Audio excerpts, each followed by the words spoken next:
Wait for a minute. I just messaged him. Okay.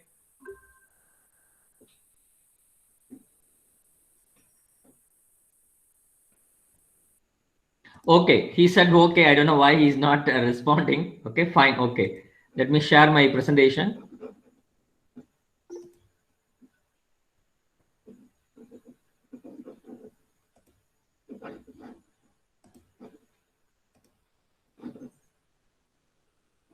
Fine. My PPT is visible, yeah?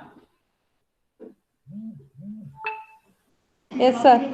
Okay. Okay. Thank you. So good evening, students. It's once again a pleasure to me to come back to you to handle a second part of the session on research methodology.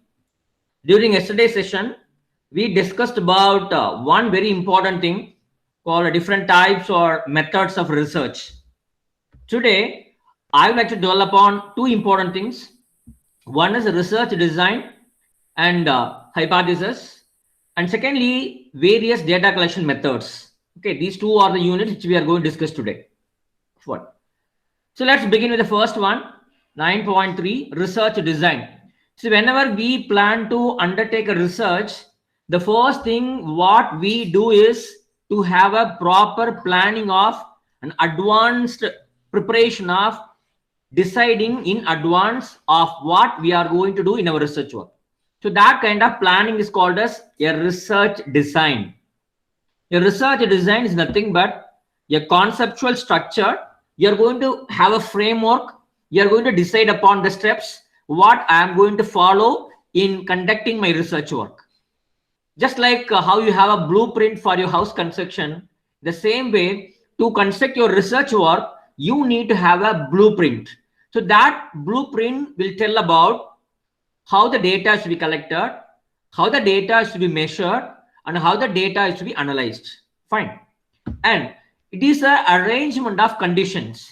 See, when you want to conduct a research with a specific objective, you want to conduct a research which is very relevant to the purpose, which is very economical from the point of view of your budget. So when you want to do such kind of research, you need to plan in advance what kind of conditions I am going to have in my research work. So that kind of arrangement is called as research design. In fact, it is an outline. So before you start your research, you prepare an outline showing how to start the topic, how to frame the hypothesis, how to collect the data, and how it will be reported. So from the first digit to the last digit of your research will be outlined in your research design. Fine. Okay. The research design, what are we going to study? See, we are going to think in advance. We are going to write in advance. What are we going to study about? Okay. And why should I conduct this particular study? Where am I going to conduct this study? And what type of data I may need for conducting this research? So where can I go and collect all the required data from the people concerned? In which periods of time I'll be using to collect the data? And what may be my sample design? And what techniques I'm going to use to collect the data from the people or from the environment? How I'm going to analyze the data? And how I'm going to report all these things. So in a research design, we are going to decide in advance of all these things about your research. Okay, good.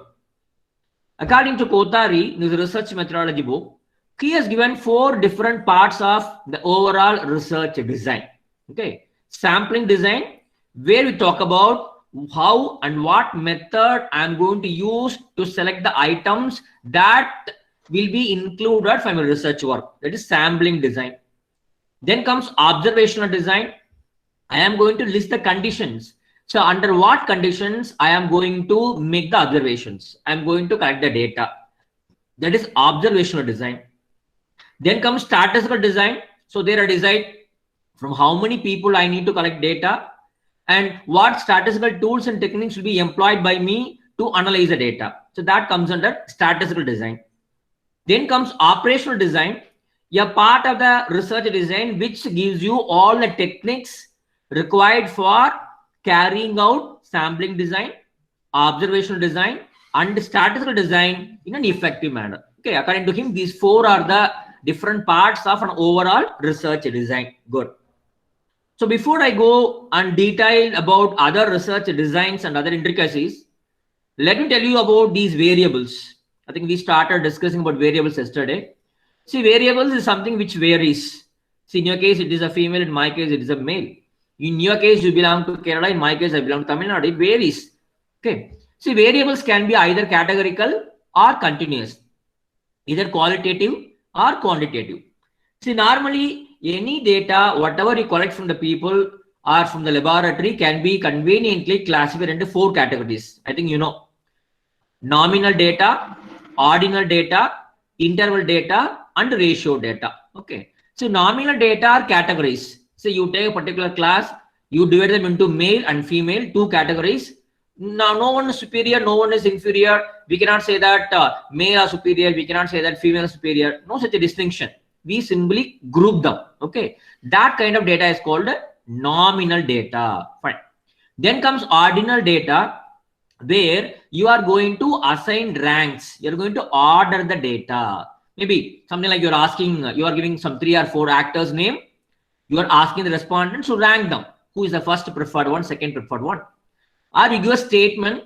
You are asking the respondents to rank the statement according to 5-point scale. Strongly agree to strongly disagree. So that kind of data, ordered data, is called as ordinal data. Okay. Then comes interval data and ratio data. So both interval data and ratio data are number data. Both are numbers. But what is the difference between these two? In the case of ratio data, we have an absolute 0 point. So if you say that my salary is 0, it means that I am not earning anything. But in the case of interval data, if you say that there is a place in Antarctica whose temperature is 0, it doesn't mean that the place is not having temperature.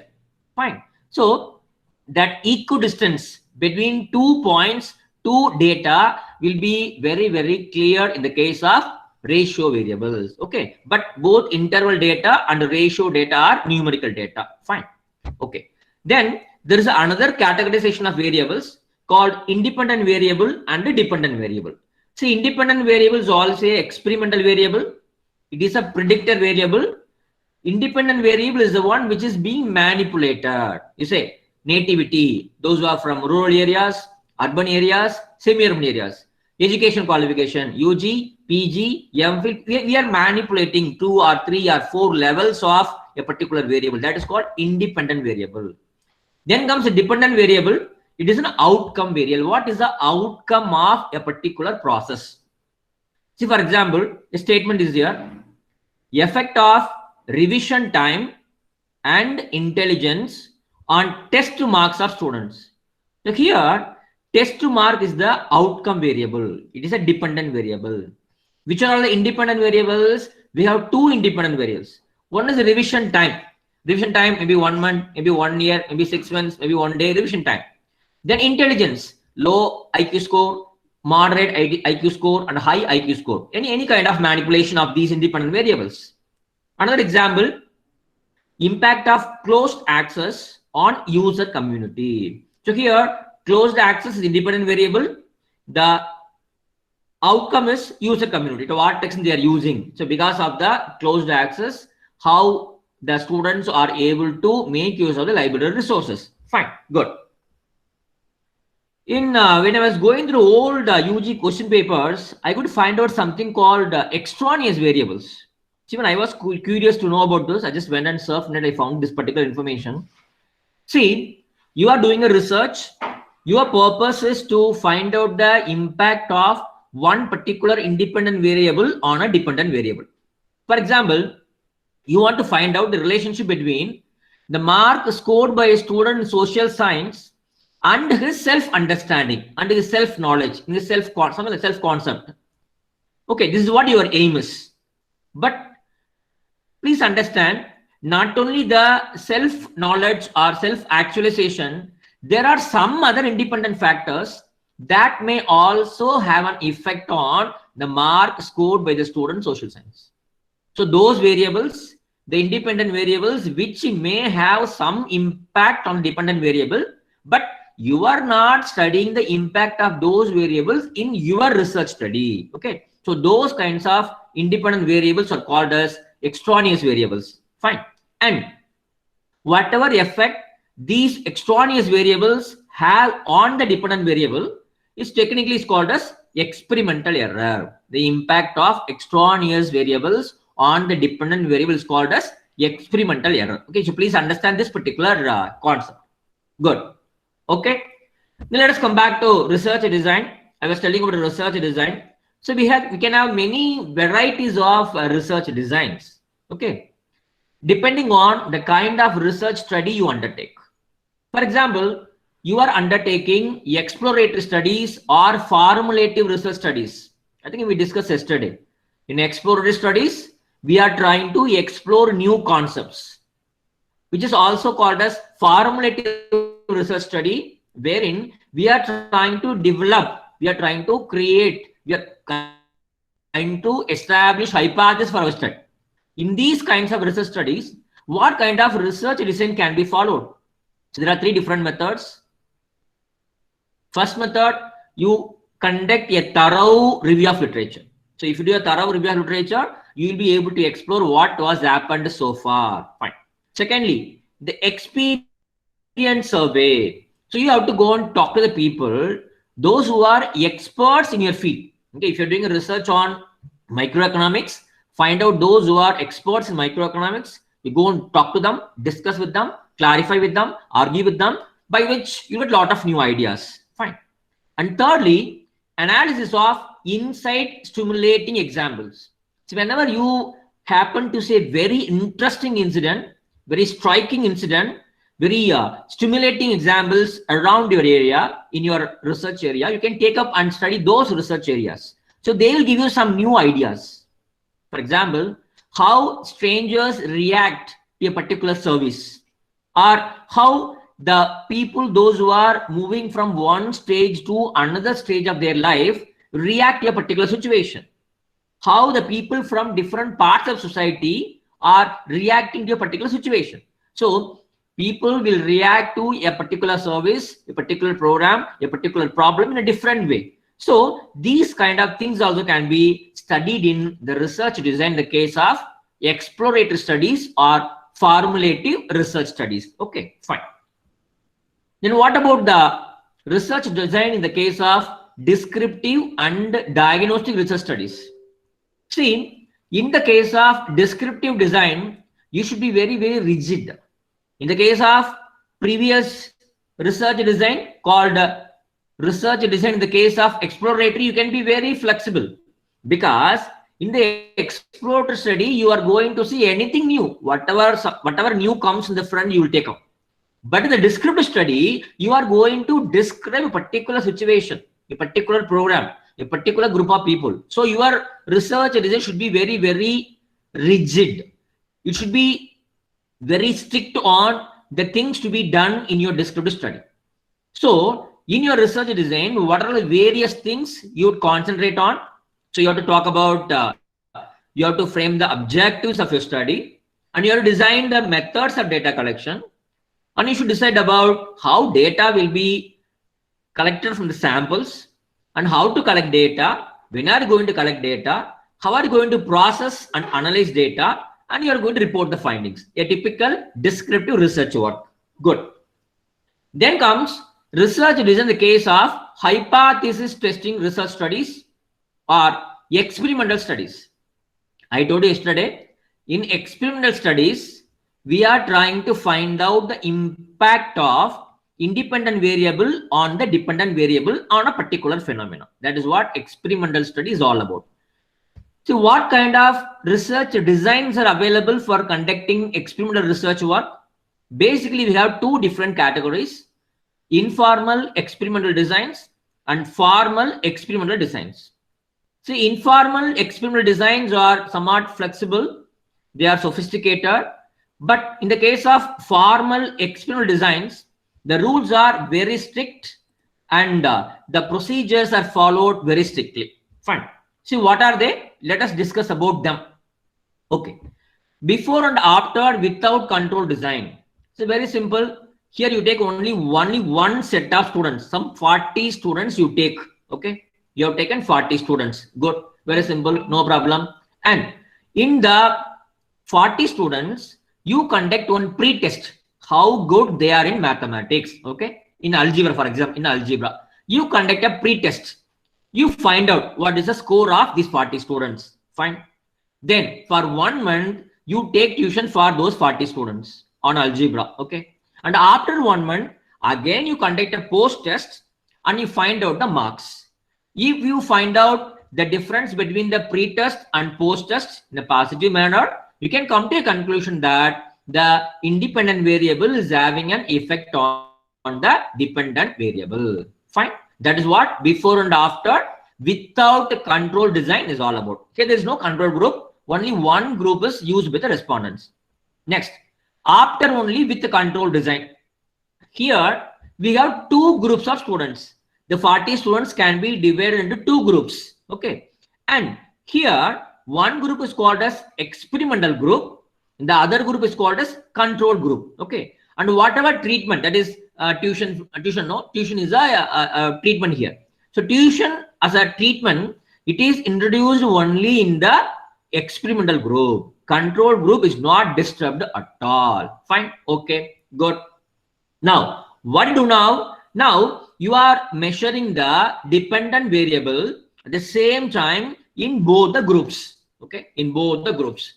Once you measure the scores of students of experimental group, the students of control group, you can find out the difference between the scores of control group and the experimental group. Then you can come to a conclusion whether the independent variable is having the impact or not. Okay, this is second design. And third one, before and after with the control design. Here also we have two groups, control group, experimental group. But here, before the tuition is started, you conduct a pre-test in both experimental group and the control group. You find out their performance on algebra. Okay, then tuition is introduced only in the experimental group. Control group children, they don't get any extra coaching. After 1 month, again you conduct post test both for control group and the experimental group. You compare the performance and you decide whether independent variable is having any impact or not. Okay, so these are the three informal experimental designs that can be planned by for your research work. When it comes to formal research designs, we have completely randomized design. We say CR design.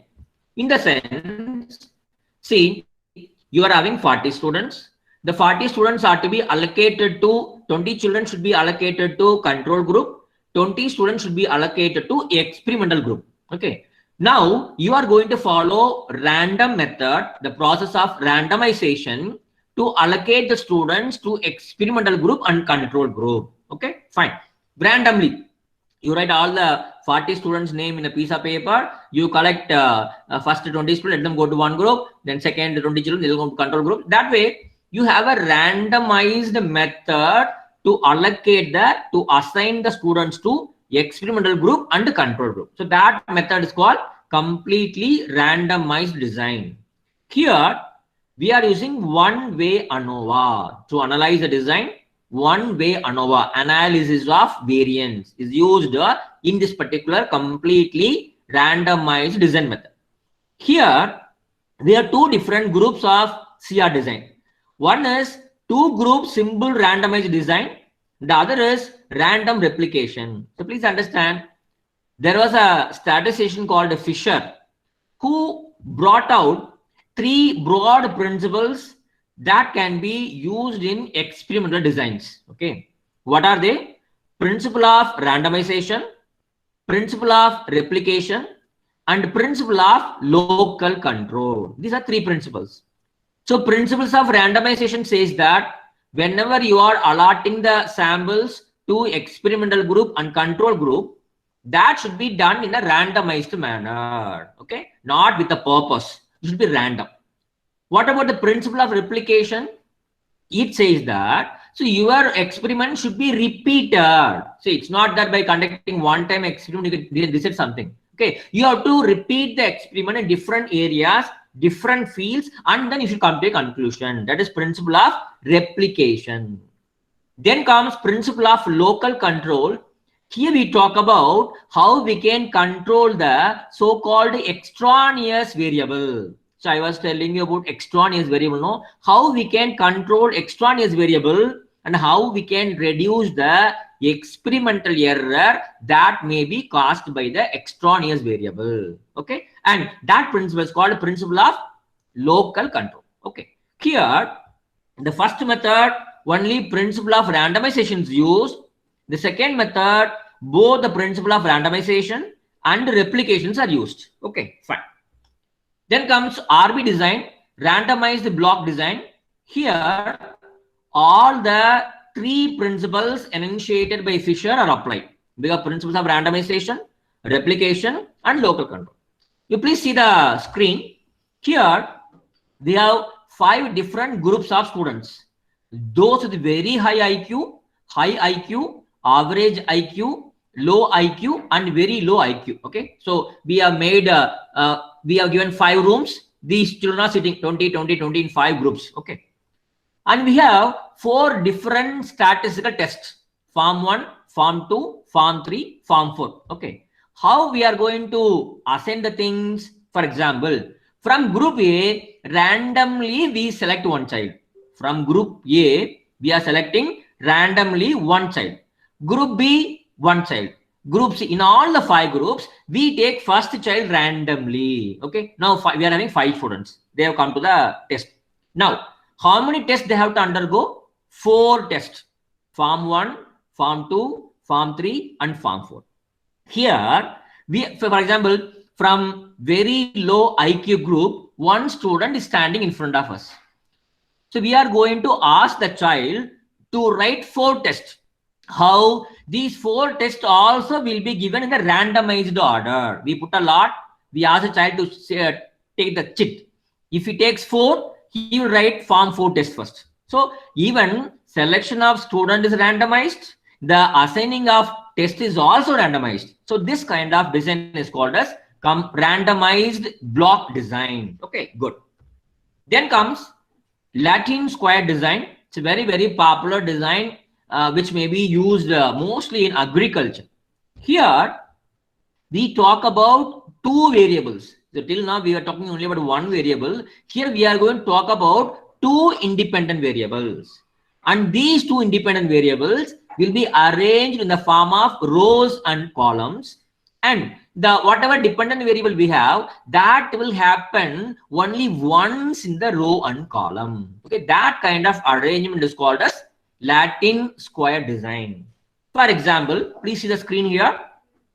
Here, A, B, C, D, E. Okay, there are 5 types of fertilizers. Okay, and what about this X1, X2 seeds? 5 different types of seeds are there. And here, 1, 2, 3, 4, 5. 5 different types of fertility level of soil. Okay, fine. Okay. So now, if you take the fertilizer A, you take fertilizer A, this fertilizer A will be checked, tested, experimented only once in every time. That means soil fertility level 1, seed difference X1. Okay. Then comes fertility level 2. It's available here. Fertility level 2 and seed difference X5. Then third fertility level, it has come here, seed difference X4. Fertility level 4 and seed difference 2. Fertility level 5 and seed difference 2. So this way, if you check the row, check the column, each fertilizer will occur only once. That means one fertilizer is tested in 5 different atmospheres so that we can have a better control over the extraneous variables. Okay, if you take an agricultural land, the land can be divided into like the 20-30 parts. You can divide the agricultural lands, and every piece of land you have a different seed quality, different soil quality, different fertilizer. So these 3 combinations can be used and you can conduct the test. So this kind of experiment is called as Latin square design. Okay, fine. The last one, factorial designs, is a very common one in social science research. See, whenever you are using the effect of, you are trying to find out the effect of more than two independent variables, more than one. Okay, it can be two, it can be three, four, no problem. More than one independent variable, though that method is called as factorial designs. Actually, we have got two different methods.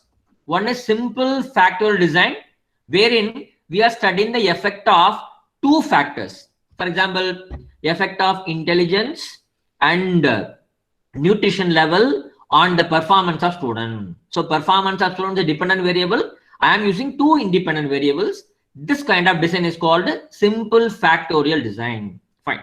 What about this complex factorial design? If you are using more than two independent variables, okay, we are using more than two independent variables. So the effect of gender, nativity, and educational qualification on the IQ of the student. Here we are using three independent variables. So that kind of design is called complex factorial design. Okay, I think it's clear to you.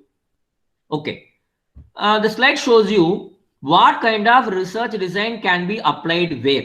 Okay, see, you can have descriptive research design in the case of behavioral sciences. You can have explorative research design in case of determination of ideas, finding out some new ideas, proposing some new ideas. You can have experimental research design, whatever we discussed around 7 numbers, can be used whenever you want to conduct an experiment, you want to find out the impact of independent variable on dependent variable, and you want to test the hypothesis. You can go for experimental research design. And finally, you can go for diagnostic research design, which is concerned with the diagnosis of the reasons for certain happenings, and then you can offer solutions. Okay, good. Fine. Then logical methods of research. I think I have told you about inductive logic and deductive logic yesterday itself. I just would like to reiterate because of reason. Okay. So deductive logic, here we have a theory. Okay. There is a theory. What is the theory? People in Ernakulam are very good. This is one theory. Okay. Now I want to test this theory. How can I test? I can come to Ernakulam. I can take some sample. I can check whether they are good or not. Then I can check whether the theory is okay or not. Okay. That kind of scientific method is called as deductive logic. Fine. What about inductive logic? I come to Ernakulam. I go randomly. I check around 1,000 people or 500 people. I found that all the 500 are very good. Then based on that, I create a theory. I come to a conclusion that Ernakulam is good. So that kind of method is called inductive logic. In the inductive logic, we proceed from individuals to general. In the deductive logic, we move from general to individuals. Fine. Please understand deductive logic and inductive logic, which is going to be helpful for you in the next slides. Good. Then we talk about scientific method of research. So, you know, scientific method is a method of conducting a research. This method can be used in any disciplines. And what are the steps involved in scientific method? You have to identify the problem. Whatever problem you are going to analyze, you should first of all identify the problem. Then you have to conduct a thorough review of literature and collect all the required information on the chosen topic. Second. Thirdly, either you should form the hypothesis. In case no hypothesis is required, you can frame the statement of purpose. You will list all the purposes and hypothesis for your study. Then you design the experiment. What kind of research design you need for your research work. Then you collect the data, then analyze the data, then draw conclusions, find out the results. Then you disseminate the results, maybe in the form of a journal article or a book chapter or a book or research report, you publish it. So if you follow these steps in a systematic manner in any subject, that is that you are following scientific method of conducting research. Fine. And you know a person who first enunciated the scientific method principles? Francis Bacon. Okay, and please understand, scientific method can be used in all disciplines, and the very important element of any scientific method is verifiability. So we can verify once some results are arrived. You can go and verify whether these results are fine or they are fabricated, they are wrong. You can go and verify always. That is a feature of scientific methods. Good. So when you talk about scientific method, the first one, what strikes our mind is spiral of scientific method. Okay. It is a idea proposed by Dr. S.R. Ranganathan. In fact, our former governor, I think Dr. C.R. Rajagopalachari, when he was attending Indian Library Association conference, he asked a question: is there a library science? Can we call study of library as a science? He asked a question. So to answer this question, Ranganathan wrote a chapter on his second edition of 5 Laws of Library Science. Okay. In the second chapter, in this particular second edition, he had a chapter on how you can say that library science is a science. There he talked about various steps and phases of a scientific method. Okay. And in the spiral, what he talked about, he has portrayed 4 cardinal points. Okay, 4 points are there in his spiral. Okay. What are they? Nadir, ascendant, zenith, descendant. Okay. So 4 different cardinal points are there. The point from N to A, nadir to ascendant, is called as empirical laws. A to Z, hypothesis phase. Z to D, fundamental laws or deductive laws. D to N, verified laws. Okay, let us see what is this all about. So this is what the spiral of scientific method. Here, the spiral is a ever growing, ever continuing process. Okay, that is why it is in the form of a spiral. It keeps on moving, one thing.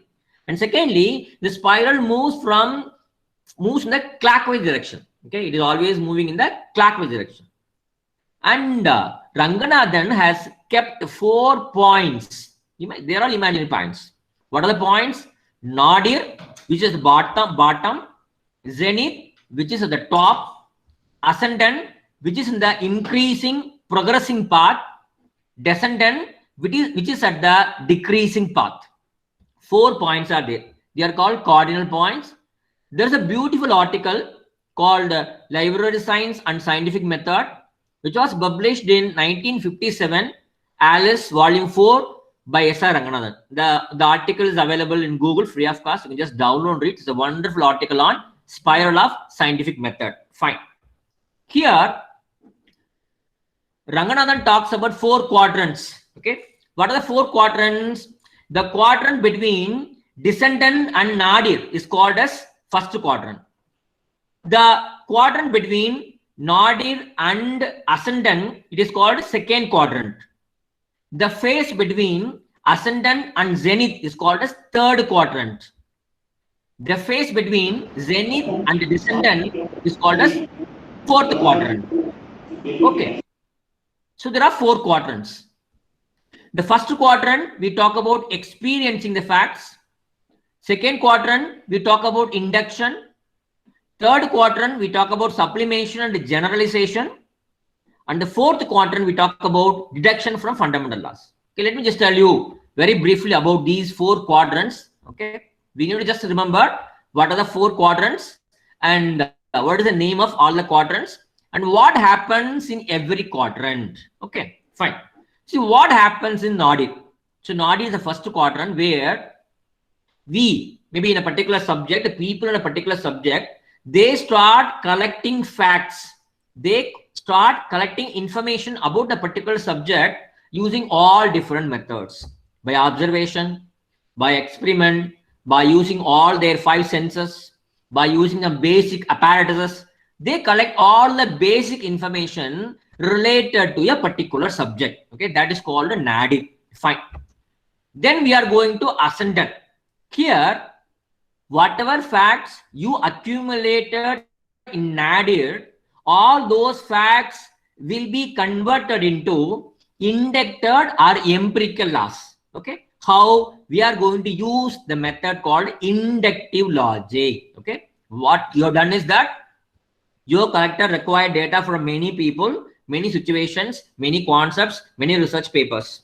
All these papers are studied and you are following inductive logic so that you will be able to come to a conclusion on some empirical laws based on the individual entities. Okay. Now you are having some inductor laws or empirical laws at the end of quadrant 2 called the ascendant. Okay. Fine, is over.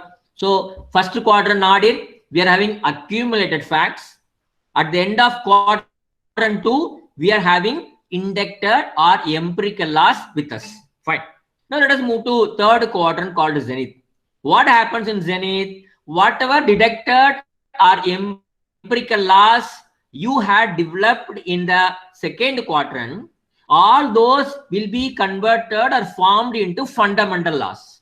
How we are doing? Either with the help of the intuition of the researcher or by using some statistical tools and techniques, you are making all these empirical laws get into a form of fundamental laws. So we have some fundamental laws at the end of third quadrant called zenith. Okay, fine.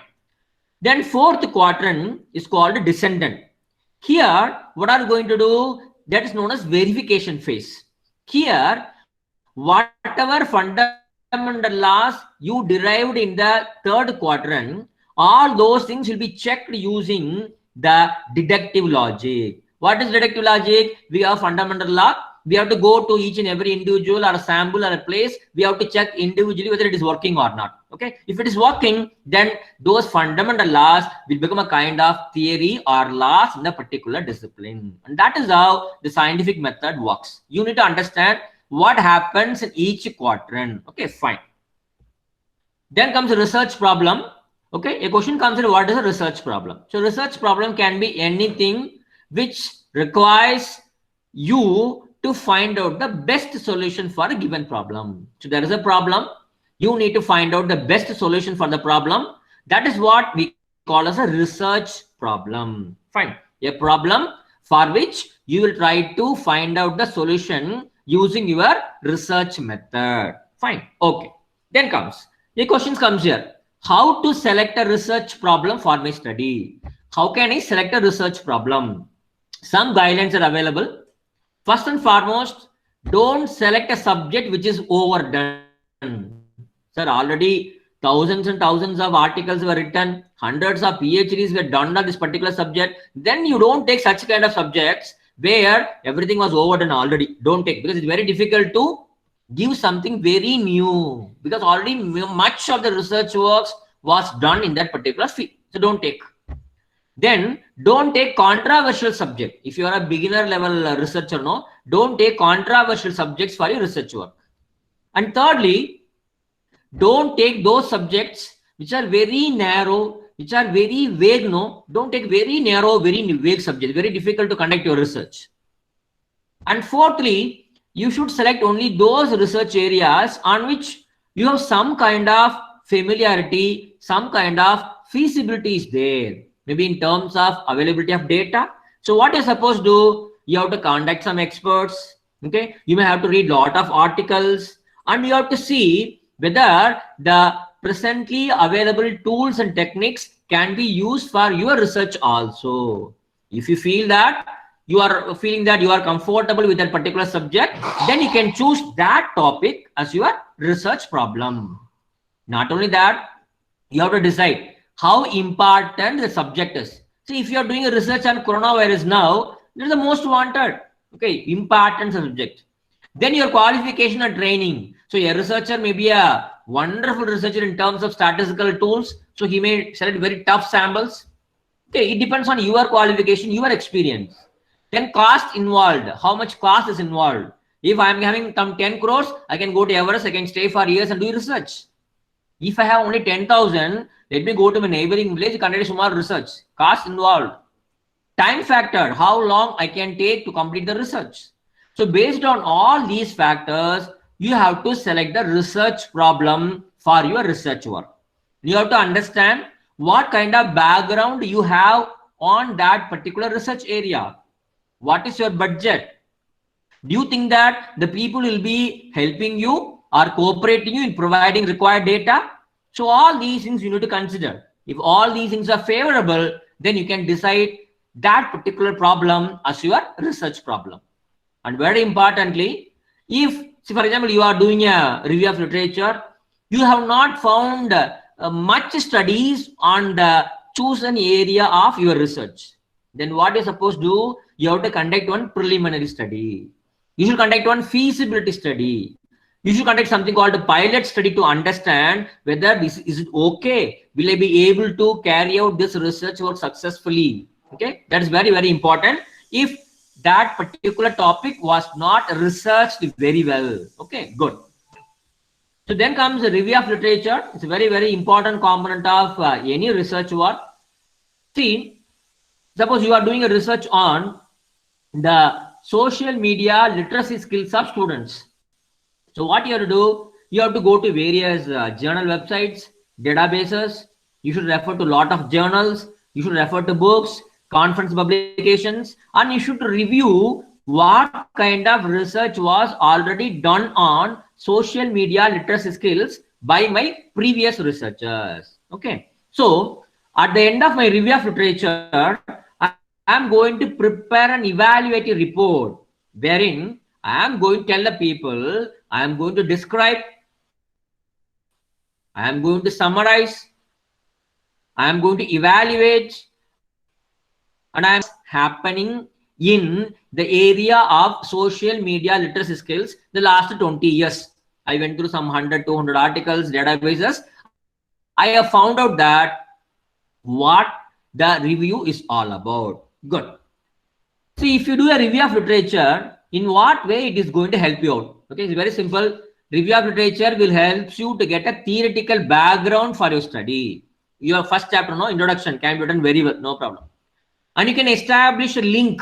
Okay, see, whatever has happened in a particular field, what you are going to do in a particular field, to what extent your research will contribute something to what is already available, and then what is the link between what you are trying to find out and what is already found out. So that kind of links can be created only when you do review of literature. And you can find out how you can integrate your research findings into the existing body of knowledge. And very importantly, the review of literature is done to find out the gap. Okay, before you choose a topic, you should find out whether is there any research gap. Is there any area which was left to my previous researchers? So by doing a review of literature, you can identify the gaps. And apart from that, if you are reading a lot of articles related to social media literacy, then your knowledge about social media also will be improved. And by reading all the papers already written by people, you will come to a conclusion. So this is what is going to be my limitation, my scope, my area of operation. You can understand what kind of data can be expected from the people so that you can avoid the duplication of work. See, when you do review of literature, you can understand, see, I want to do a research on a particular topic. Because already people have researched the same topic, so I not do a kind of duplication, no. So by doing review of literature, you can escape from duplication. Not only that, you can compare your findings with the findings of others, and you can either contrast or you can correlate the findings. Not only that, if you do a review of literature, you can find out what various tools were used by the previous researchers. Whether I also will be able to use same tools and techniques for my research work, or what are the problems, what are the weaknesses of those research tools. These things can be found. Not only that, you can get ideas for your research hypothesis from the previous studies. Not only that, based on the previous work, you can develop your own questionnaire, your own observation schedule, or your own schedule can be developed based on your review of literature. So review of literature is very, very important component. Please understand. Then comes formulation of research problem. Okay. See, two things are there. One is identifying the research problem. After identifying the research problem, you should formulate the research problem. What do you mean by formulation? So formulation involves two steps. What is the first step? You need to understand the problem thoroughly. Very simple. Okay. Whatever topic on which you want to do your research, you should have a clear understanding of the topic. And secondly, you are going to use apt words. You are going to use right words to describe the problem in a very, very clear, crystal clear manner. That is called rephrasing your understanding of the problem in crystal clear terms. So formulation always involves two steps. The first step, you need to understand the problem. How to understand the problem? I will discuss with my own colleagues, or I will discuss with some experts. I will contact my guide, and I will go through all the available literature. I will go through conceptual literature. I will go through empirical literature. So I will start understanding what exactly my problem is, what exactly I am going to do in my research work. You got a clear understanding.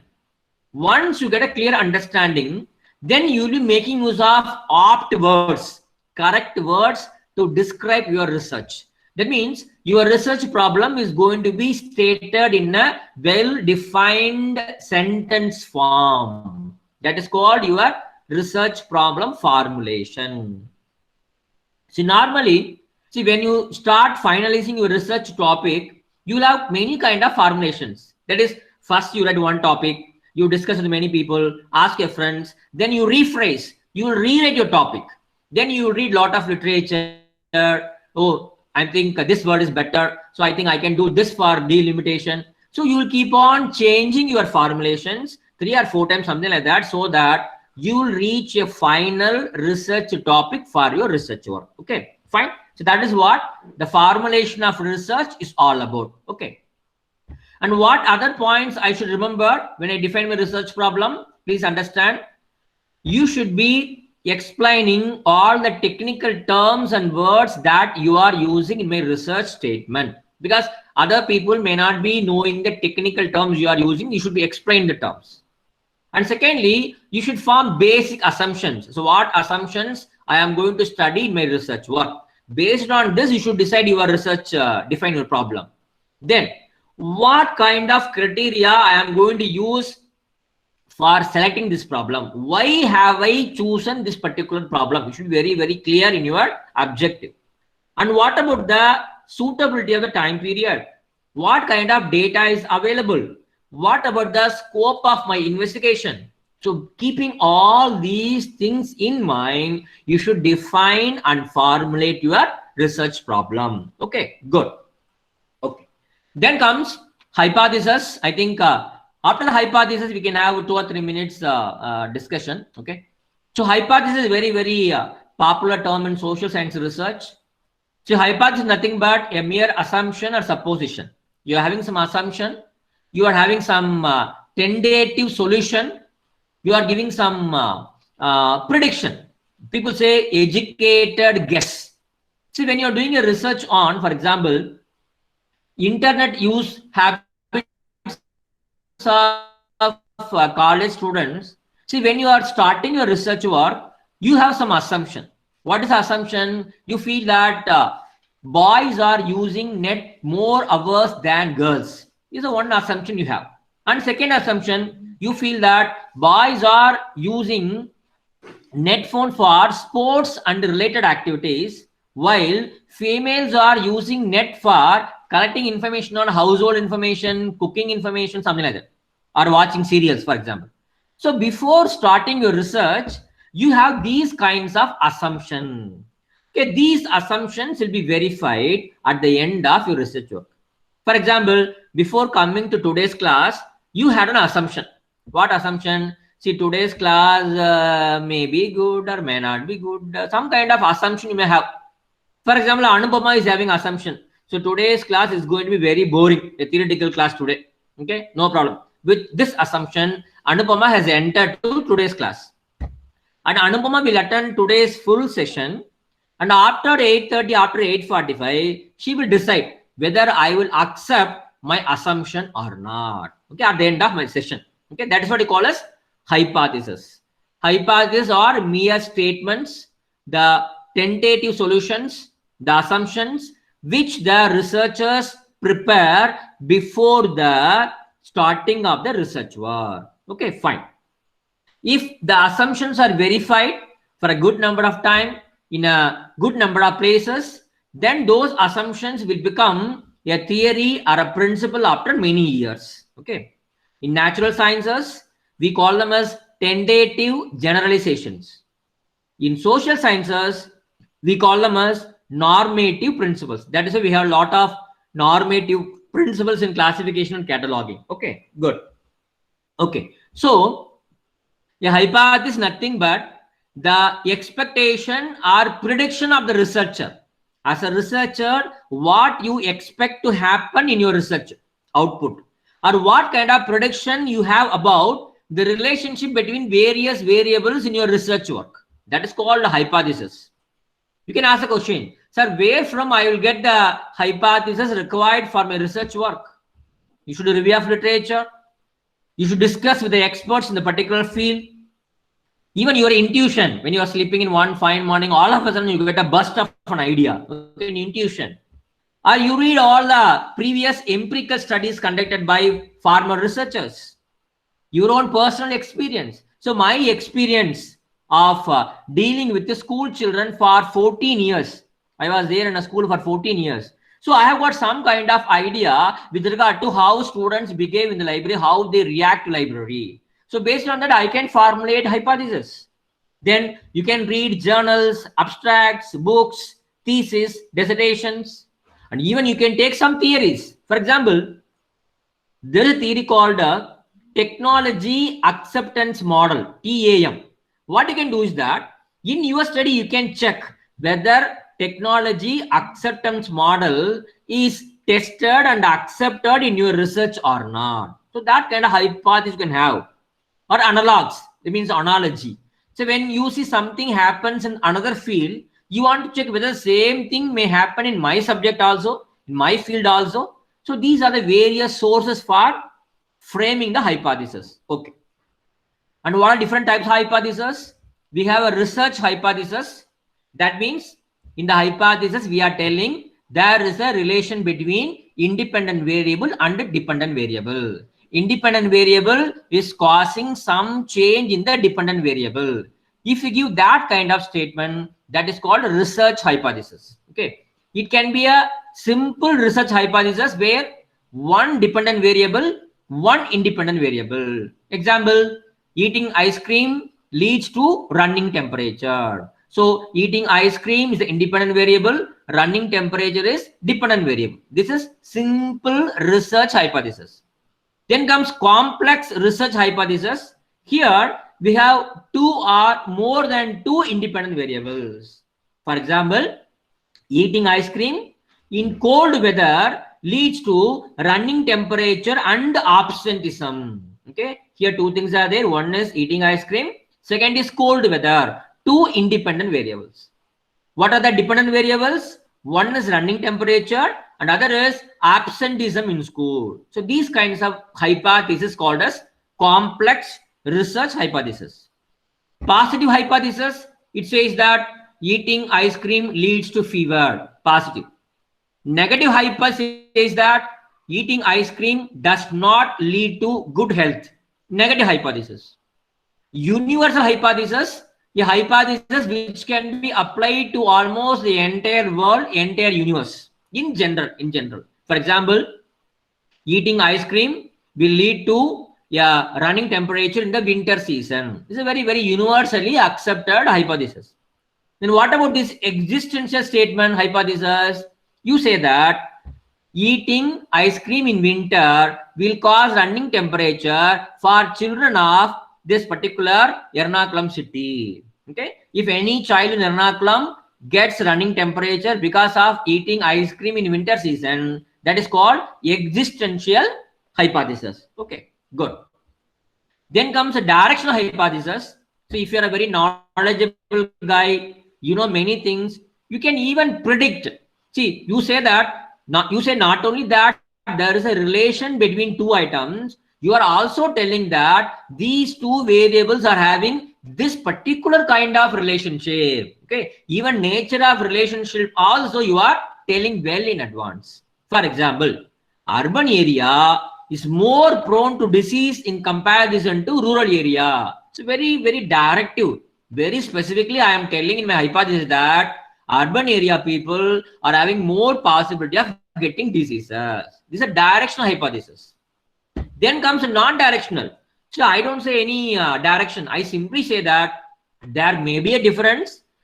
There may not be a difference between independent variable and dependent variable. You conduct a test and tell me. So that is non-directional hypothesis.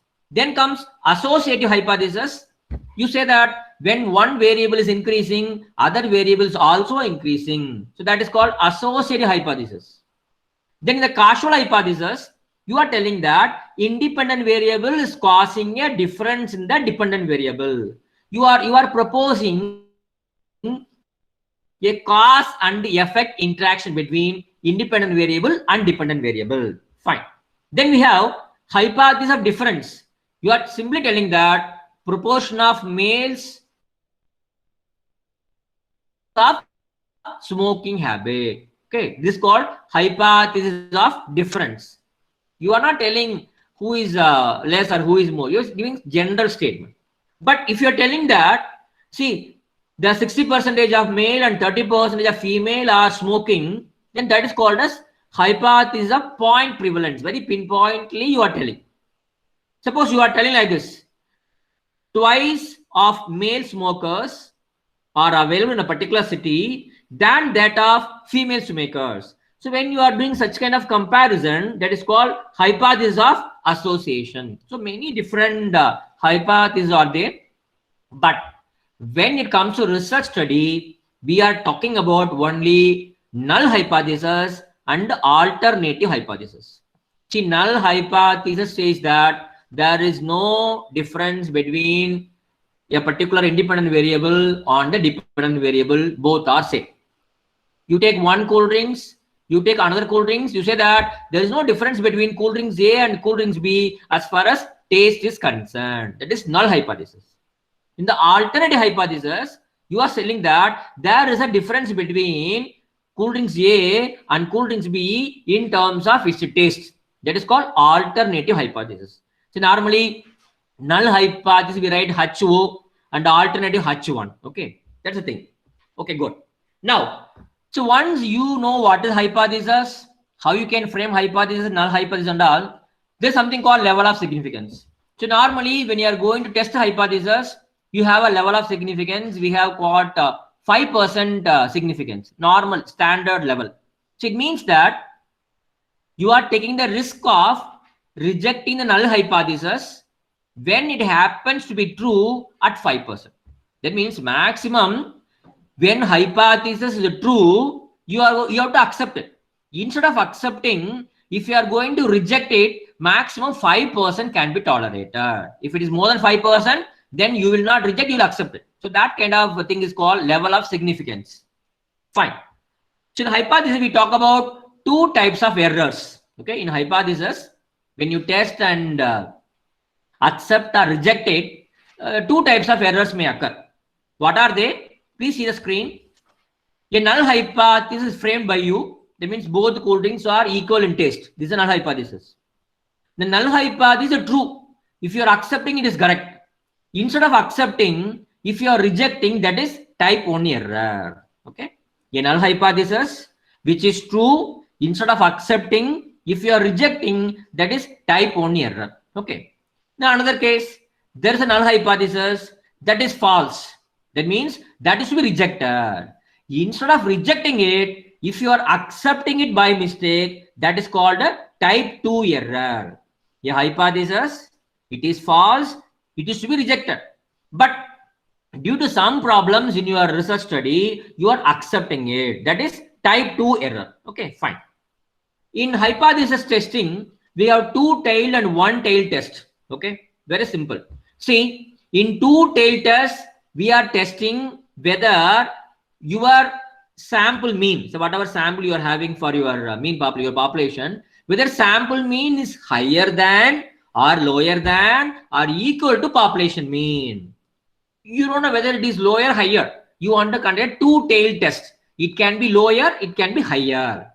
But in the case of one-tailed test, you are testing either one. You are testing that sample mean is more than population mean. Otherwise, you test sample mean is lower than population mean. If you are testing only one side, that is called one-tailed test. If you want to test whether this may be lesser or this may be more, but this may not be equal to, that kind of situations, you go for two-tailed test. Okay. How to test the hypothesis?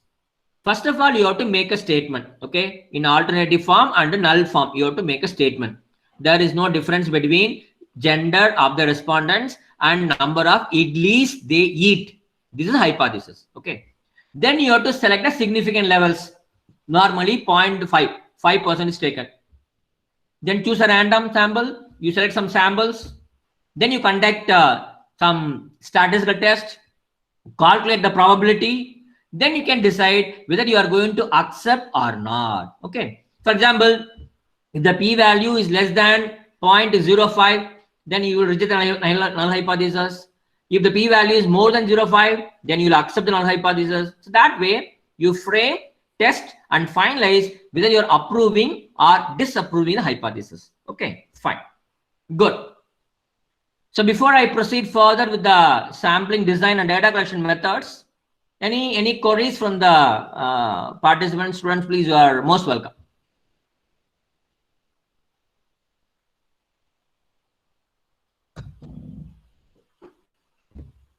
Yes, anything?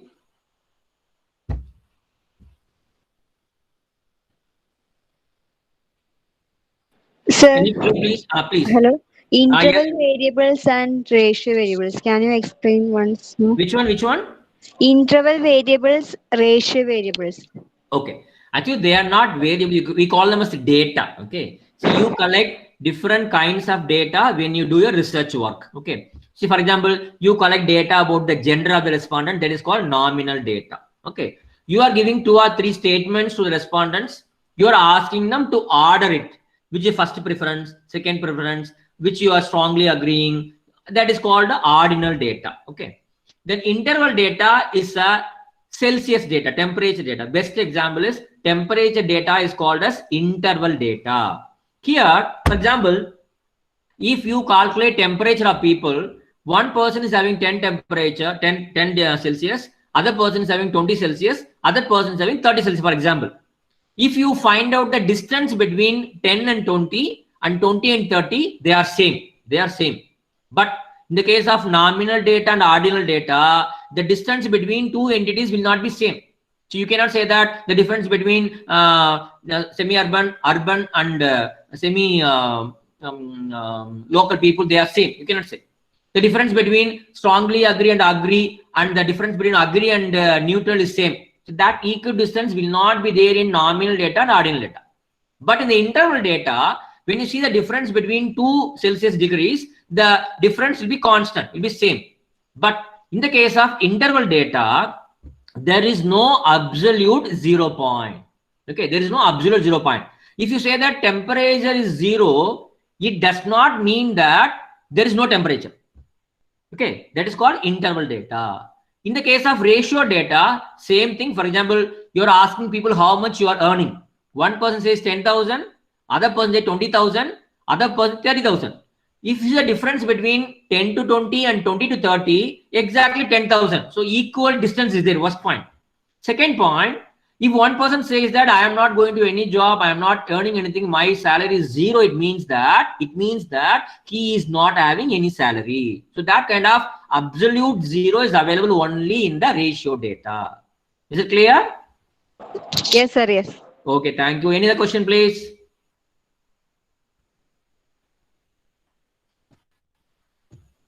Any question, please? Sir, what is null hypothesis? Please tell again. Okay. See, null hypothesis is a hypothesis which states that there is no relation between two variables. For example, I am giving a null hypothesis. Okay. There is no difference between boys and girls of Ernakulam city and number of idiyappams they eat. Okay. This is a null hypothesis. This hypothesis says that gender of the respondents will not have any impact on the number of appams or idiyappams the people eat. That is called null hypothesis. Okay. Is it okay? Okay, sir. Thank you. Yes. Thank you so much. Any So other question, please? alternative hypothesis. Just the opposite. We say that there is a difference between boys and girls in terms of number of appams they eat. This is an alternative hypothesis. Okay. Alternative hypothesis says that there is a difference between boys and girls in number of appams they eat. Null hypothesis states that there is no difference between boys and girls in terms of number of appams they eat. Is it clear? Yes, sir. Same concept you are telling in two different ways. Okay. Yes. Any other question, please, before I proceed? Sir. Sir. Yes, please. Sir, I want to conduct a research, but and I have some hypothesis. But Okay. after conducting research, some results get my conclusion is different, totally different from my hypothesis. Is it valid research? No, it's not like that. See, when you are having a hypothesis, you don't simply frame hypothesis. Okay, after a thorough review of literature, after discussion with your experts, your guide, your friends, based on your research problem, based on the objectives, you frame the hypothesis. Okay, so hypothesis not away from your research. It is a part and parcel of your research work. Okay, first thing. Secondly, the independent variable and dependent variable, whatever you are using in hypothesis, they are part of your research study. Only to get answers for your objectives and hypothesis, you collect data. Okay. After collecting the data, you analyze the data, you check whether you are accepting, you are not accepting hypothesis. Okay. Your findings should be either supporting the hypothesis or your findings should be not supporting hypothesis. That is what is going to happen. Your findings will never be away from the hypothesis. Okay. Okay, sir. Your findings will either support hypothesis or your findings will summarily reject the hypothesis. Either one will take place. Okay.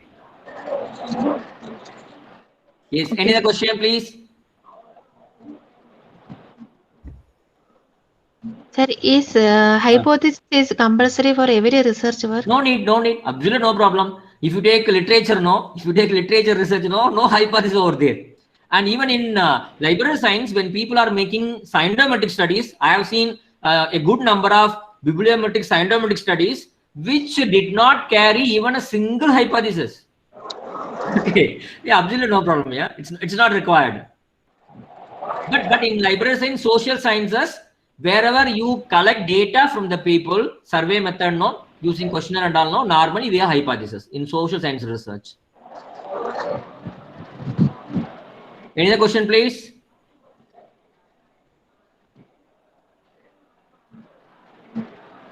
Yes. Then shall I proceed? Yes, sir. Okay, thank you so much. Okay. Now sampling design. So whenever you are you want to study about the idli eating people of India. Okay, idli eating people of India. So you can see idli eating people around the states, all the states. It is very difficult to collect data from all the people. So what we can do is that instead of collecting data from the entire population of idli eaters, I am going to select only very few people called sample, and I will find out their behavior, their attitude towards idli eating, and then based on the findings of the sample, I will try to apply the findings to the entire population. It's very simple. I go to a college, I stand in front of the college gate, I randomly call some few students, I ask them about the college. How is the college? Infrastructure is good, teaching is good, all those things I ask. After asking some 10 or 15 students, I come to a conclusion that the college is good. That is called sampling and sample. So sample is always should be the representative of the entire population. Okay, it should represent. And whatever sample you select, the sample should result in small sampling error. What is sampling error? The deviation from your sample characteristics and the characteristics of the population.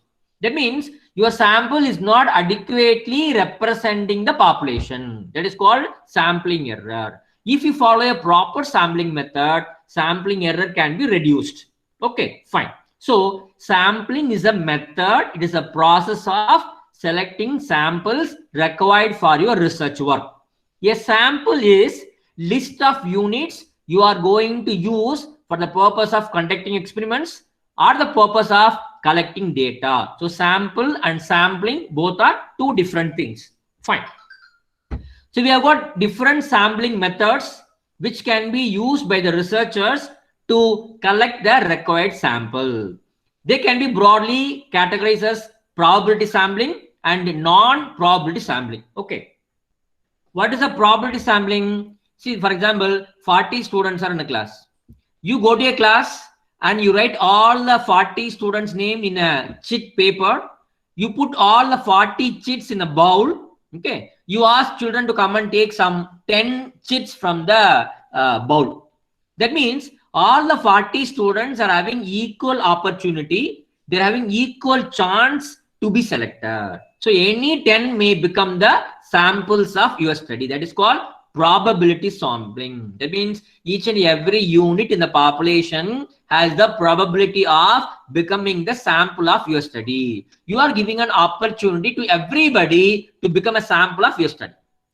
In non-probability sampling, we are not going to give equal opportunity to each and every one of the population.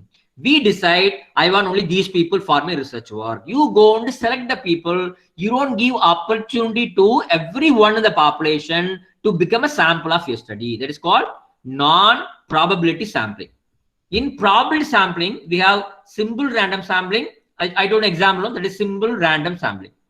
Then stratified sampling. That means when your population is heterogeneous, you can divide your population into two.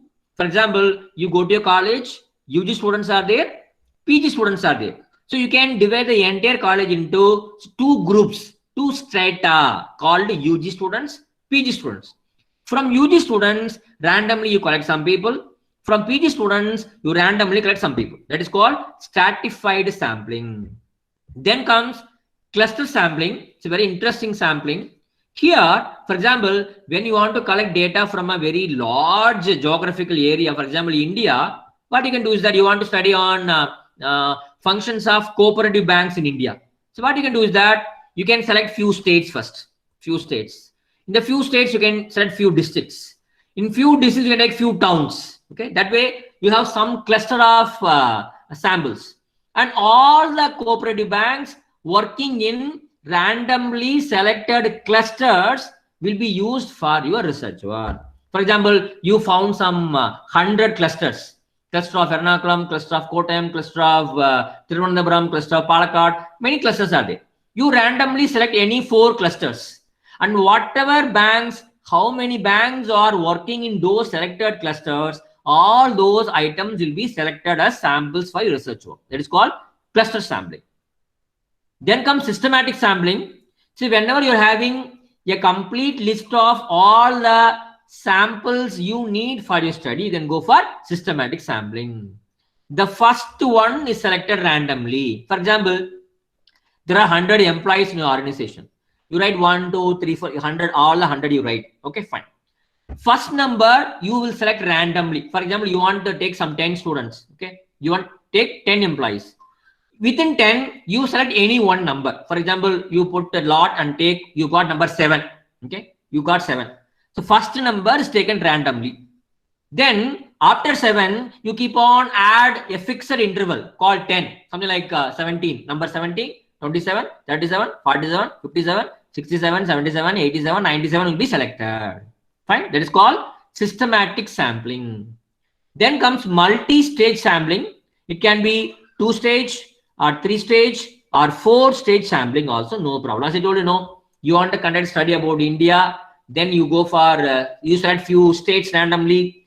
Then every state you select some districts randomly. In every district you select some towns randomly. From every town randomly you select 50 students, 50 employees, 50 women entrepreneurs. That is called multi-stage sampling. In each stage, random method is followed for selecting the sample. These are all the examples of probability sampling. Okay. Then comes non-probability sampling.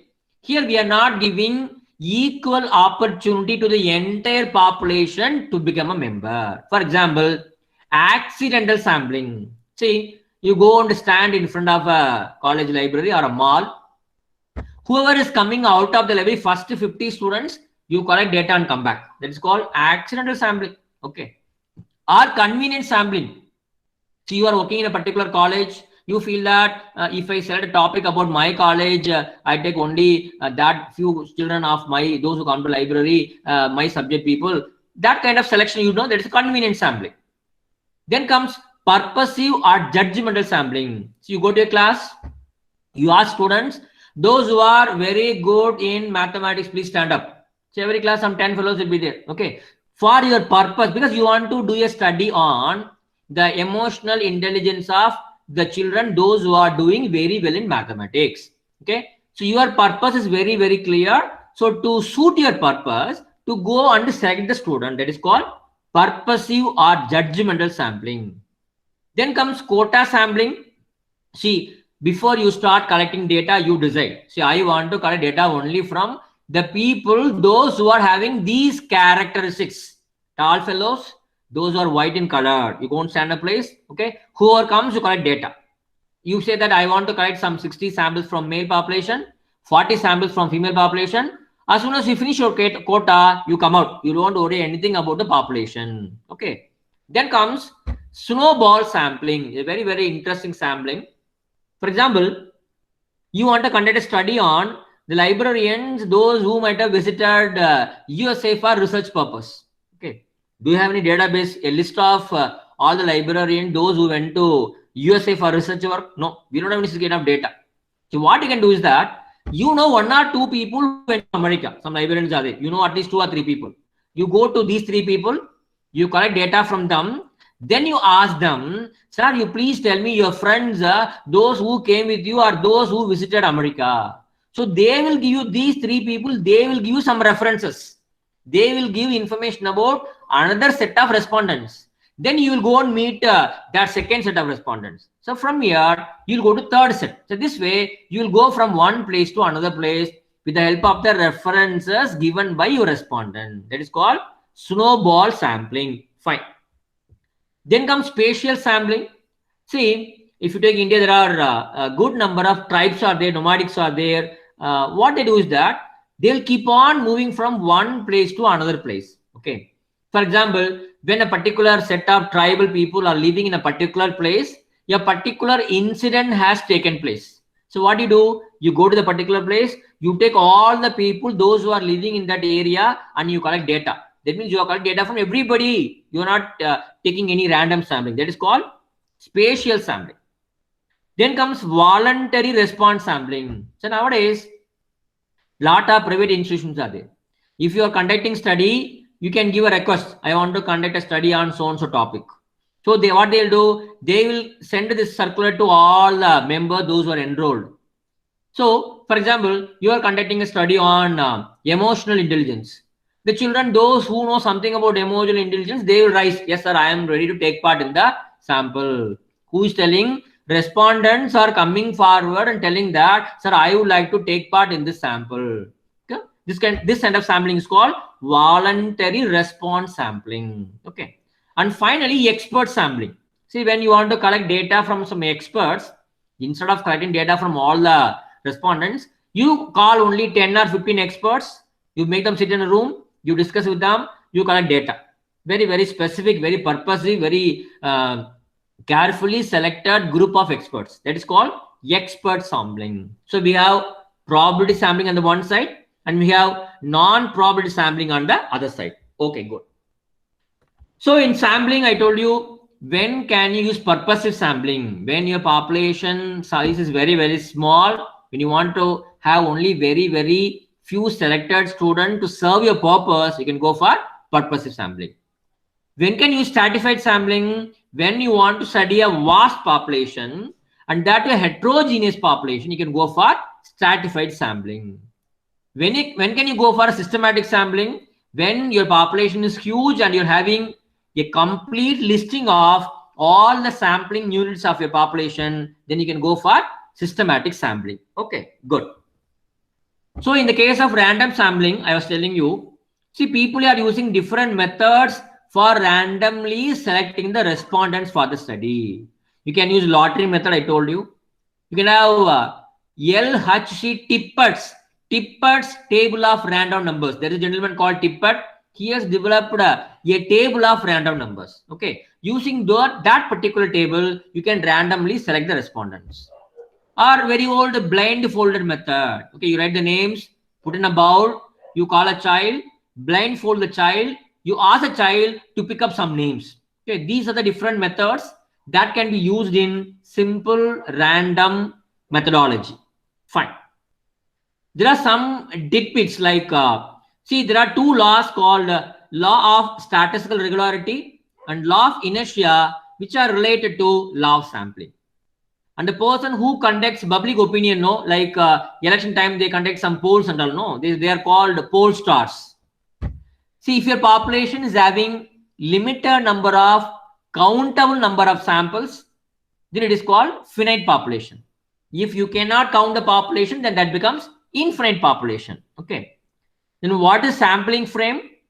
Sampling frame is nothing but a complete list of all the sampling units from which you are going to select few people for your research work. That is called sampling frame. Okay, good. You can see the screen the Tippett's table of random numbers.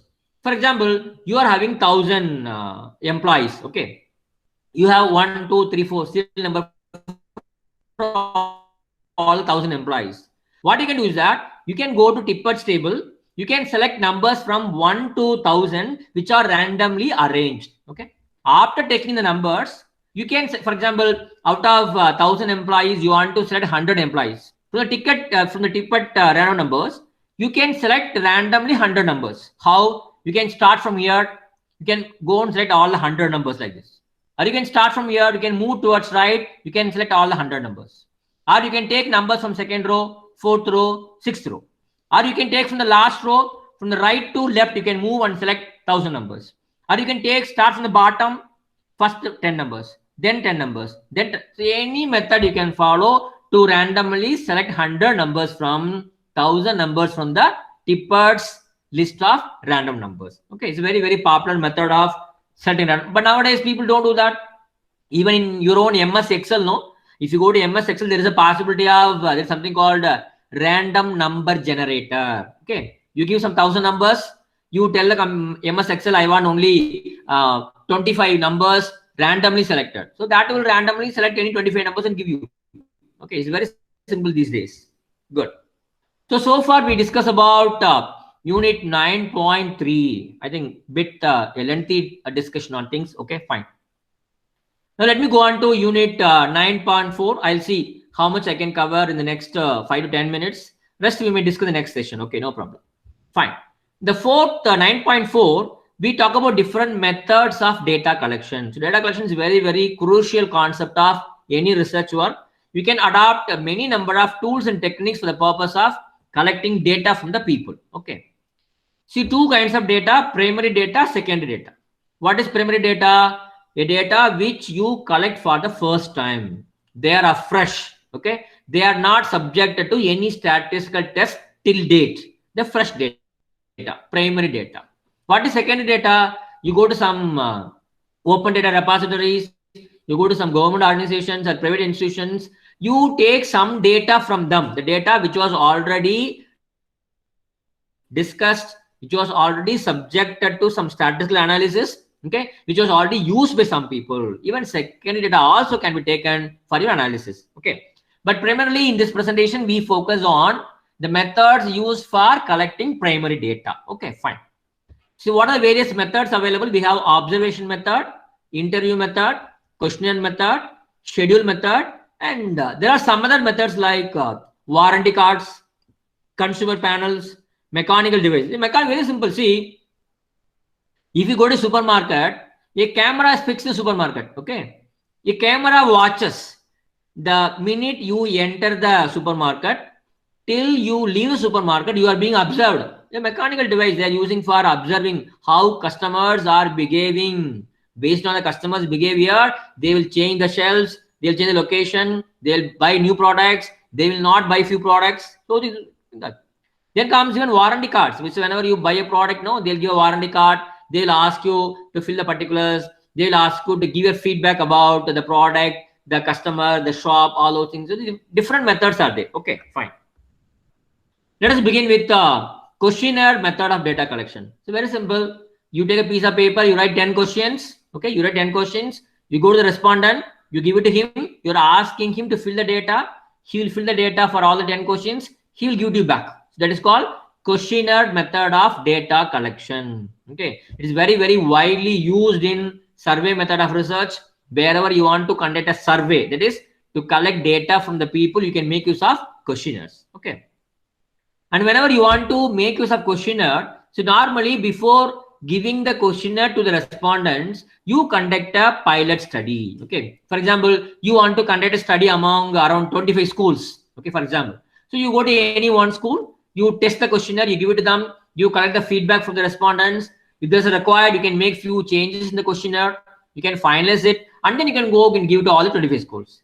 Okay. So in the case of questionnaire, you need to do a pilot test. And in some questionnaires, they got all the questions which are pre-coded. See, 10 questions are there. In the questionnaire itself, answers are there. For question A, 4 answers are there. Question B, 2 answers. Question C, 10 answers are there. Only thing is, the respondents have to tick the answer. So they are called pre-coded questionnaires. All the answers are already given. Only thing is, the respondents have to select the answer. Fine. One quorum is there. He has categorized the questionnaires into 3 groups. One is personal contact. You personally go to a respondent, you give the questionnaire, ask him to fill it, correct it, and come back. That is personal contact. Then comes group administered. See, for example, you want to collect data from commerce students of a particular school. You go to a school, you call all the 40 commerce students, make them sit in a particular classroom. You hand out the questionnaire to all the 40 children. They'll fill the questionnaire, they will return it. That is called group administered questionnaire. Then mail the questionnaire, you send it by post or by mail, they will receive, they will fill, they will send it back to you. Okay, fine. And the questions can be, or questionnaires can be either close-ended or open-ended. Close-ended means very structured questionnaires. All the questions and their answers are well in advance. We have finalized, we have listed all the answers. Whenever you want to conduct a survey for a large population, you can use closed-ended questionnaires. What about open-ended questionnaires? There, we give you some open questions. Give your opinion on the efforts taken by government to control coronavirus. So we are giving some space also. They'll give answers. Whatever they feel, they will write the answer. They're called open-ended questionnaires. They are called unstructured questionnaires. They are called flexible questionnaires. You can use for exploratory studies. Nowadays, lot of online tools are available. Maybe you might have heard about SurveyMonkey. Even you can make use of Google Forms or Microsoft Forms for the purpose of collecting data. Even I came to understand that there is something called a Kobo Toolbox, a mobile app that can be used by the people to collect data from the respondents. Even you can try this. Okay, good. Okay, so we're talking about questionnaire. Questions can be presented in 3 different methods. Horizontal type. You ask the question, the choices will be A, B, C, D. Horizontally, all the answers are given. Then comes vertical type. The question is asked, options are given in the vertical form. A, then B, then C, then D. That is a vertical type. Then comes matrix question. All the Likert scale question, no. One side questions are there, other side points are there. Question number 1, and here strongly agree, agree, disagree, 5 points will be there. That's called matrix, rows and columns. 3 different methods. How you can distribute the questions? Questionnaires can be distributed either by person, you can go and personally give, or through mail or web, you can do it, no problem. Fine. So what is a rating scale? In questionnaire, we are using many different kind of questions. Some questions are called as dichotomous questions. That means only 2 answers will be available. Yes, no. Available, not available. Tasty, not tasty. Bad, not bad. Only 2 answers are there. Dichotomous questions. But some questions are rating scale question. In the sense, when you are reading a question, the options are given to you. Okay. For every question, you have to assign. You have to, as a respondent, you will assign for each question. You will assign a particular question to a particular category or a range range that have numerals assigned to them. For example, there is a statement. Okay. I always wake up late in the morning. This statement. Okay. Fine. What are the ranges or categories? 5 categories are there. Okay. Always, every day, never, every day, or alternate days. Some 5 options are there. Okay. For ever, we are given 5 points. For never, we are given 1 point. Okay. We are given some points to all the 5 responses. As a respondent, you are going to assign first question. You are going to assign the first question to any one of those 5 categories, which has got numerals called 1, 2, 3, 4, 5. So we have no 5 point scale means strongly agree will have 5 points, strongly disagree will have 1 point. So you will assign each and every question to any one of these categories that have some numerical values. So that kind of scale is called a rating scale. In the questionnaire, we are using many different varieties of scales. Okay, I think I'll take 5 or 10 more minutes maximum to discuss about the rating scales, and the rest we will talk in the next session. Fine. Okay. See, one is very popular one called Likert scale question. The one which was found by Rensis Likert. There's a man called Rensis Likert. He introduced this scale. This scale is called summated scale. What is summated scale? For example, if you want to find out the work efficiency of an individual, you give some 10 points, 10 statements. For every statement, the respondent will select whether strongly agree or strongly disagree, they'll select. So that kind of system is called summated scales. When you are using 5 to 6 to 7 or 8 statements to describe one variable, and each variable is assigned 5 or 3 categories. Okay. So 3-point scale we have, for example, high, moderate, low. You can have 5-point scale. You can have something like frequently, often, sometimes, rarely, never, or solely, most of the time, often, some extent, not at all, or as usual, strongly agree to strongly disagree. 5-point scale. They are Likert scales. Okay, good. Then comes rank order scale. Here, for example, you want to get some books from the library, some information from the library. You are giving all the sources. You are asking the respondents to select the source by giving some rank. Who, for example, if you want some information, who will be the first person you'll go and ask? Okay, consult the librarian, first rank. Consult subject catalog, rank 2. So they can rank the item. That is called rank order scale. And then we have Thurston scale and differential scale. Okay, for example, to measure a particular attitude, you can have from 5 to 10 statements, and for every statement you give a number. Okay, select the statements based on what kind of statements they select and what weightage you are given to each statement. You do your analysis. That is called Thurston scale. Then comes semantic differential scale, a scale which was proposed by Osgood, where again we are trying to measure the attitudes of objects, events, or concepts. Then comes cumulative scales called Guttman's scalograph analysis, which was invented by Louis Guttman. Here we have got questions with answers yes or no. Binary answers will be available.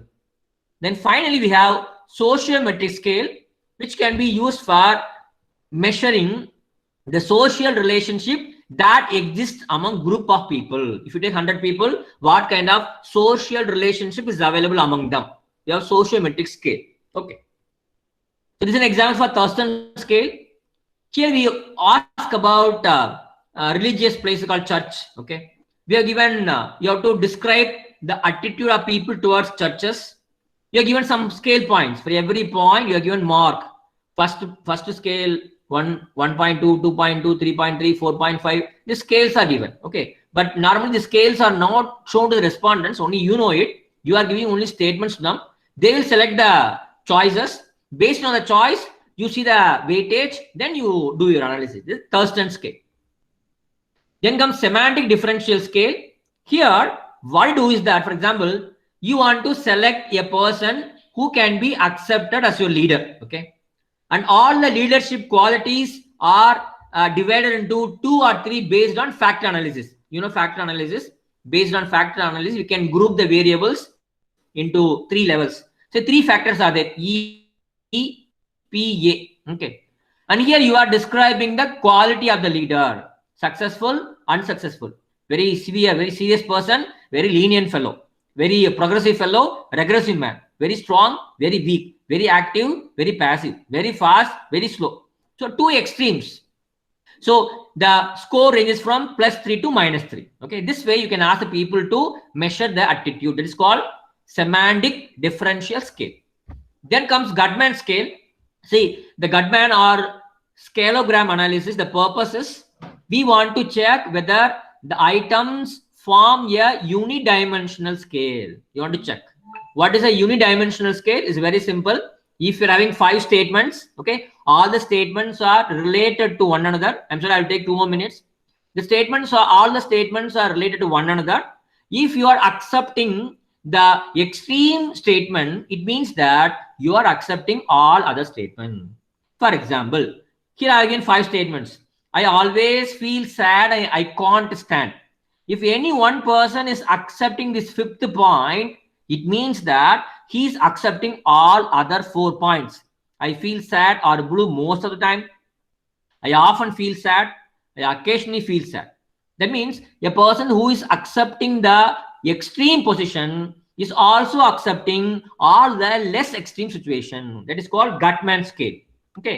Then comes sociometry. As I told you, whenever you want to find out the social relationship, for example, 100 people are there, you want to find out which person likes which person most, which person dislikes which person most.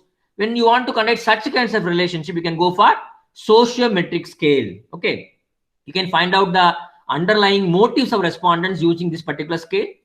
After getting the data, the sociometric data can be shown as a sociogram. Sociogram is a tool or a chart that will depict the sociometric choices. Who is the most favored person in a community? Who is the most hated person in a community? So those things can be analyzed in sociograms and sociometry. Okay. So there are some factor scales. That is, we are doing a factor analysis by which we are finding out the correlation between the statements, and then we group the statements, and then we ask questions. Okay. That is called factor analysis. Under factor scales, 2 methods are there. One is semantic differential scale, I showed you.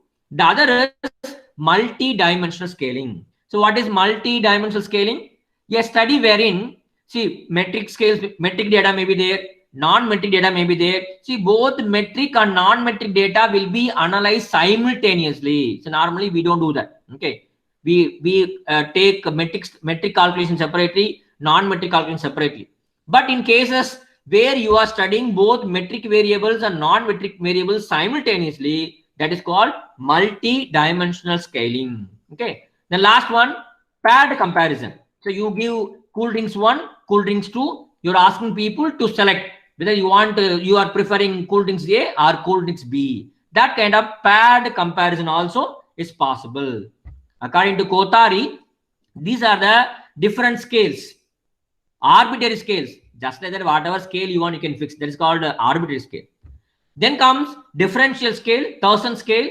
He is describing it as consensus scale. Summated scales, he says it is an item analysis approach. Cumulative scales like Gutmann, he says cumulative scale approach. Factor scales, he called them as factor analysis approach. Fine. So these are the things about questionnaire and the rating scales that can be used in your questionnaires. Okay, I think I would like to end my presentation here. Maybe on Friday, when Friday we have, I will discuss about the remaining concepts, and then we'll have question answer discussion on 9.1, 9.2, 9.3, 9.4 on Friday. Okay, so before I wind up, if you have got any question on these 3 or 4 topics I discussed now, you are most welcome, please. Sir, can you explain once more the cluster sampling? Okay. See, cluster sampling is very simple. So when your population is very vast, you can form some clusters. For example, you want to study the self-help groups working in Tamil Nadu, for example, or you want to study about the marginalized laborers and their problems in Tamil Nadu. So when you want to conduct such kind of study, Tamil Nadu is a very vast area. What you can do is that Tamil Nadu can be classified into some clusters. Okay, for example, North cluster, South cluster, Western cluster, Eastern cluster. Some clusters can be formed. Each cluster may consist of 3 or 4 districts. It depends on number of districts you have. Okay, for example, in Tamil Nadu, you form some 10 clusters. How many clusters? 10 clusters. Okay. Every cluster may consist of 2 or 3 or 4 districts. Okay. And all the 10 clusters are, you give cluster 1, cluster 2, cluster 3, some names you give. Then all the 10 names, you write in 10 chits, small chits. You put in a bowl. You randomly select any 3 or 4 clusters.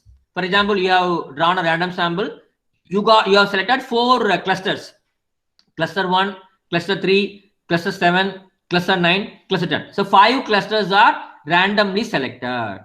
Now, all the cooperative banks, all the marginalized laborers, whoever are available in these 4 clusters, all those people will be your samples.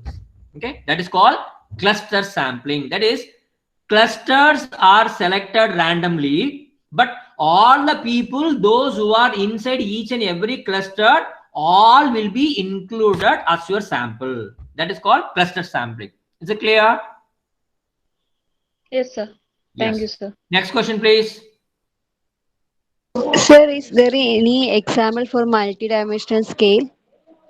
This is very simple. See, when you are doing your research work, see, few of your variables may be qualitative variable, like something like gender, nativity, education qualification. There may be some variables which are numerical in nature. How many times you visited library, how many books you borrowed, how many books you borrowed in the last 1 year. Okay, some numerical data.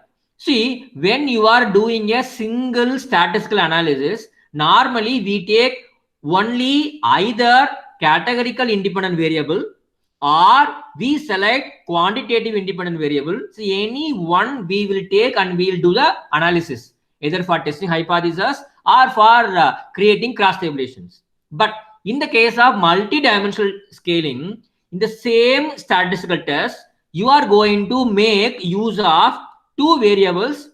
One variable can be quantitative independent variable, the other may be qualitative independent variable. So these 2 different types of variables, which are independent variables, are going to be used in a single statistical test. So that is called multi-dimensional scaling. If you're using SPSS, in 23-25 version, you can see there is something called multi-dimensional scaling analysis separately given out there. Is it fine? Okay, sir. Okay, thank you. Okay, thank you, thank you. Any other question, please?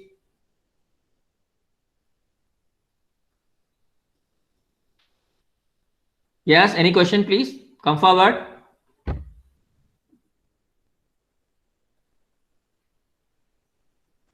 Sir, Yes, please go ahead. sir, in your opinion, which sampling method will used for getting correct, accurate data or Actually, more accurate result? and actually, to be more frank, I'll tell you very frankly, the selection of sampling method depends on the nature of your research study, the purpose of your research study, the time you have, the budget you have. Okay. See, for example, if you want to study about the girl students, those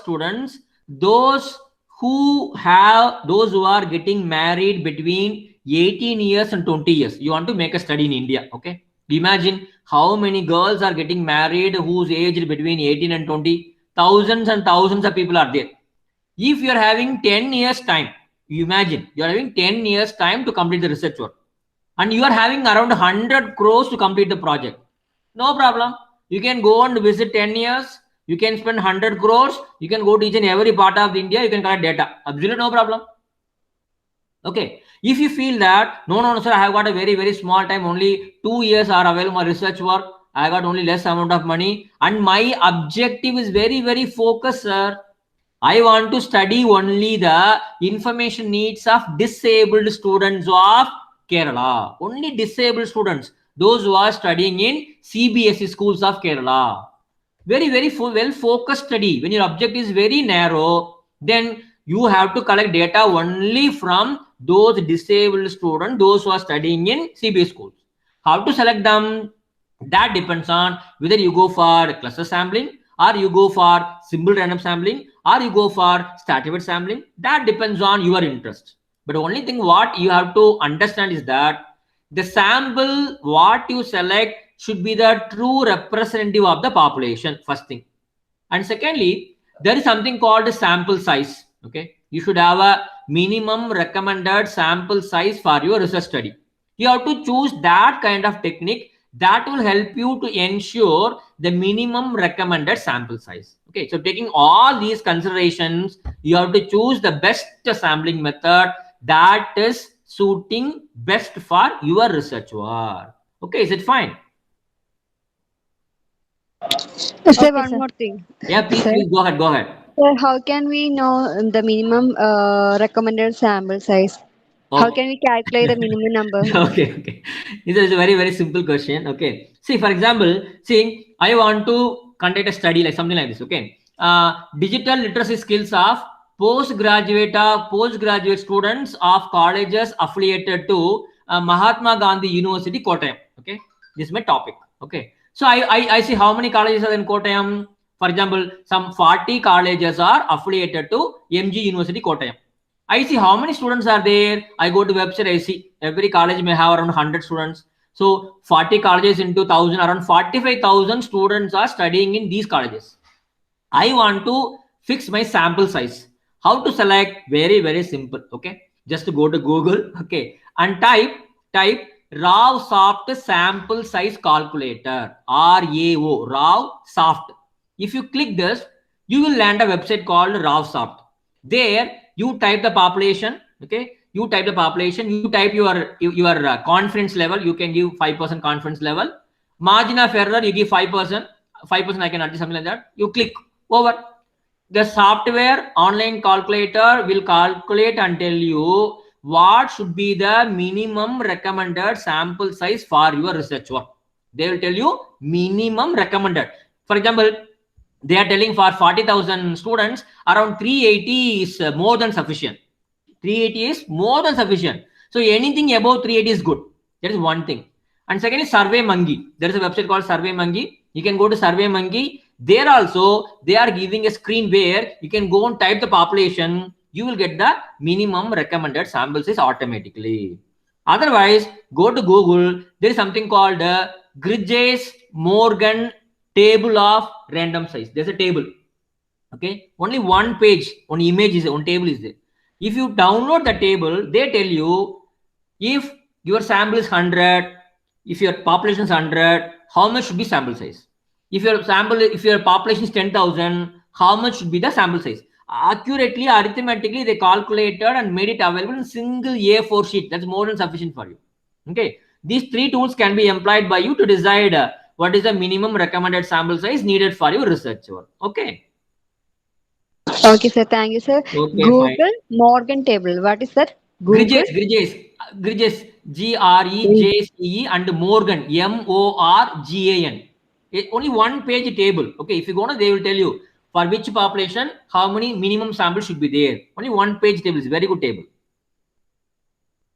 Okay, sir. Thank you. Okay, any other question? Maybe the last question we can have. I think we had a lot of time today.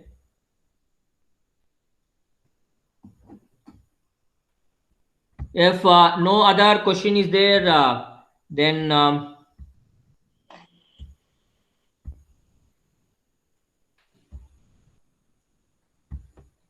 shall we wind up session in case no Cody is there? Thank you so much for patient listening to the session. Maybe Friday we'll meet and we'll continue the portion of this particular chapter, and we'll have question answer session on Friday for 9.1, 9.2, 9.3, 9.4. Okay. Yes. Thank you. Thank you so much. Say good night. Good night. Good Thank night. you, sir. Sorry, I have taken some little time, more time. I've taken around 20 minutes extra. I'm sorry for that. No problem, sir. Okay, thank you so much. Good night. Thank you, sir. Good night. Thank you, sir.